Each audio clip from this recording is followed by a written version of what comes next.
Bismillahirrahmanirrahim. Assalamualaikum warahmatullahi wabarakatuh. Alhamdulillahirabbil alamin, hamdan syakirin, hamdan na'imin, hamdan yuafi ni'amahu wa yukafi'u mazidah.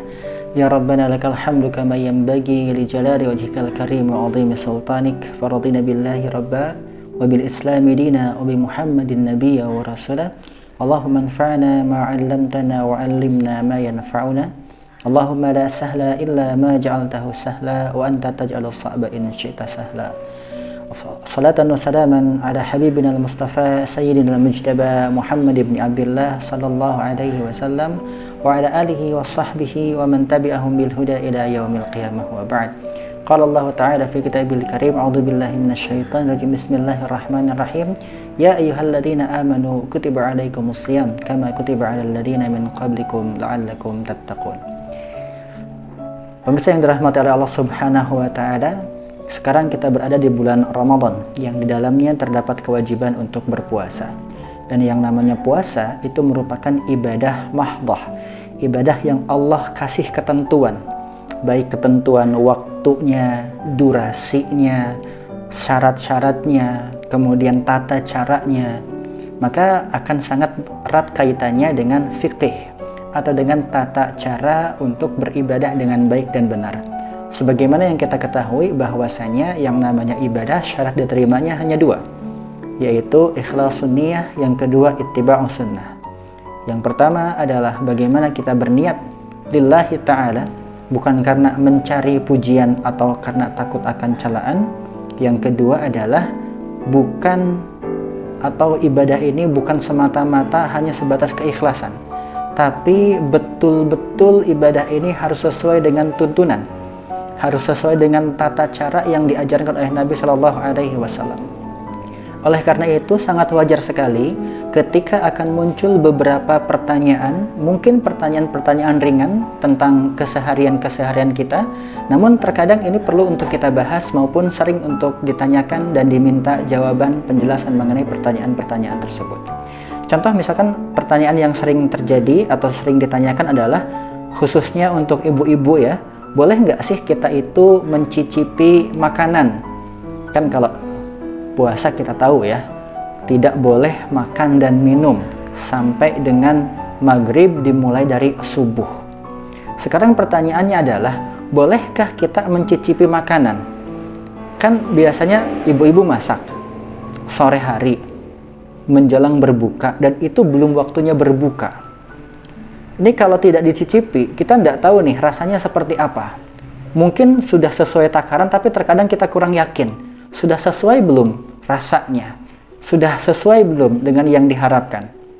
Maka pertanyaannya adalah, bolehkah kita mencicipi makanan? Yang perlu diketahui adalah sesuatu yang membatalkan puasa adalah yang sampai ke perut lewat tenggorokan. Artinya tertelan sampai ke dalam lambung. Nah, urusan mencicipi ini adalah berkaitan dengan lidah, berkaitan dengan indera pengecap atau indera perasa. Maka ketika mencicipi dan tidak sampai kepada tenggorokan tertelan, maka itu tidak membatalkan puasa. Hanya beberapa ulama mengatakan hukumnya memang makruh. Namun yang harus diperhatikan adalah ketika mencicipi, oke, diperbolehkan, tapi catatannya jangan sampai tertelan, apalagi jangan sampai ditelan. Apalagi mencicipinya nggak cukup sesendok, 2 sendok, mungkin cicipinya semangkok. Nah itu nggak boleh kalau seperti itu ya. Jadi mencicipi silahkan, namun catatannya adalah setelah mencicipi, kalau bahasa kita apa ya, dilepeh kembali. Bahkan kalau perlu berkumur-kumur kembali supaya rasa tersebut tidak sampai tertelan ke dalam perut kita. Jadi untuk mencicipi makanan dipersilahkan, hanya catatannya adalah berhati-hati jangan sampai itu tertelan. Kemudian setelah mencicipi makanan, dinetralisir kembali mulut kita dengan berkumur-kumur sehingga tidak ada rasa ataupun sisa makanan yang tertelan yang dikhawatirkan nantinya dapat menjadi pembatal dari puasa kita. Itu yang pertama. Yang kedua, muncul pertanyaan, boleh nggak kita ini sikat gigi ketika Ramadan? Dulu ketika saya kecil, ada beberapa teman saya mengatakan, jangan gosok gigi habis subuh. Loh kenapa? Batal. Kenapa batal? Karena memasukkan sesuatu ke dalam mulut. Oke, sekarang kita bahas.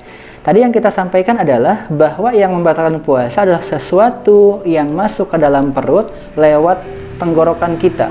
Sekarang saya tanya, yang namanya sikat gigi itu apakah lewat tenggorokan atau tidak?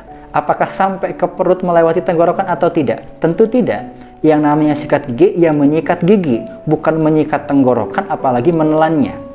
Maka menyikat gigi itu tidak membatalkan puasa. Bahkan siwak atau sikat gigi itu sesuatu yang dianjurkan oleh Nabi Shallallahu Alaihi Wasallam, bahkan dengan penekanan. Jadi sunnahnya sebenarnya sunnah muakkadah.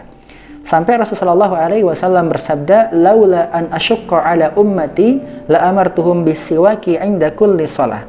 Kalau Allah tidak memberatkan bagi umatku, sungguh aku akan wajibkan, aku akan perintahkan kepada umatku untuk bersiwak setiap mau sholat. Jadi hukum asal dari siwak sendiri adalah sebenarnya sunnah muakkadah. Bahkan ketika ini diperlukan, maka siwak tersebut atau sikat gigi tersebut diharuskan untuk dilaksanakan. Contoh, ketika kita memakan sesuatu yang berbau atau sesuatu yang aromanya tidak sedap, maka ketika kita mau sholat berjamaah, mau berkumpul atau mau bersama-sama dengan orang lain, maka siwak tersebut atau sikat gigi tersebut betul-betul diperlukan. Maka dari itu, untuk menyikat gigi itu tidak membatalkan puasa.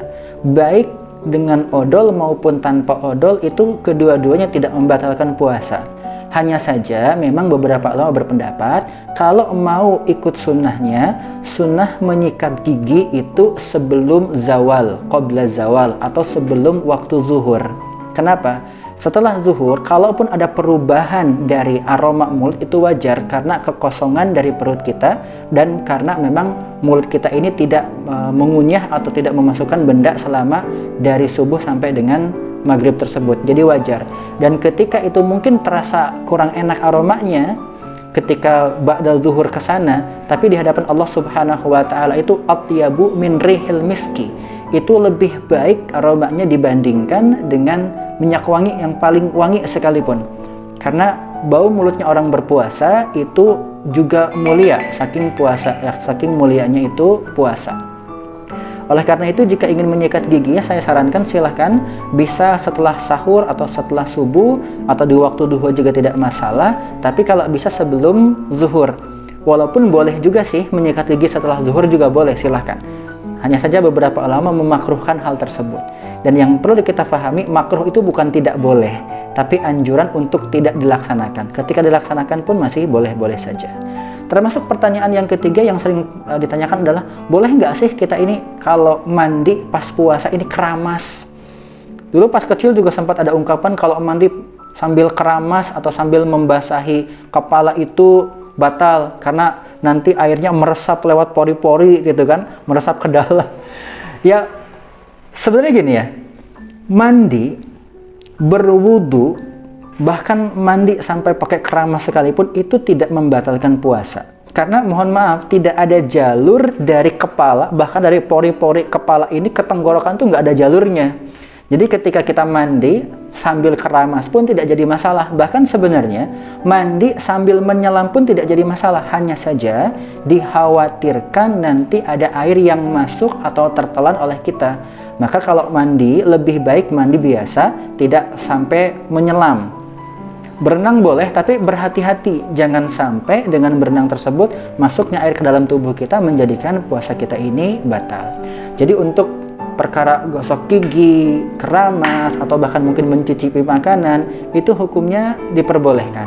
Hanya saja untuk mencicipi makanan tadi makruh, usahakan kalau habis mencicipi makanan, supaya tidak makruh lagi, nanti dilepeh kemudian dibersihkan mulutnya kembali. Kemudian untuk menyikat gigi, silahkan, tapi dianjurkan memang sebelum zawal atau sebelum waktu zuhur.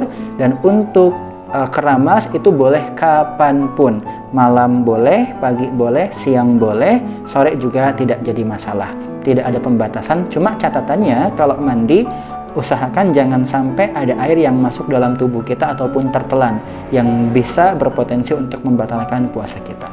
Sekian pemaparan singkat mengenai fikih Ramadan, mengenai mandi dengan keramas, mengenai sikat gigi, juga mengenai tadi mencicipi makanan. Semoga bermanfaat untuk kita semua. Wabillahi taufiq wal hidayah. Assalamualaikum warahmatullahi wabarakatuh.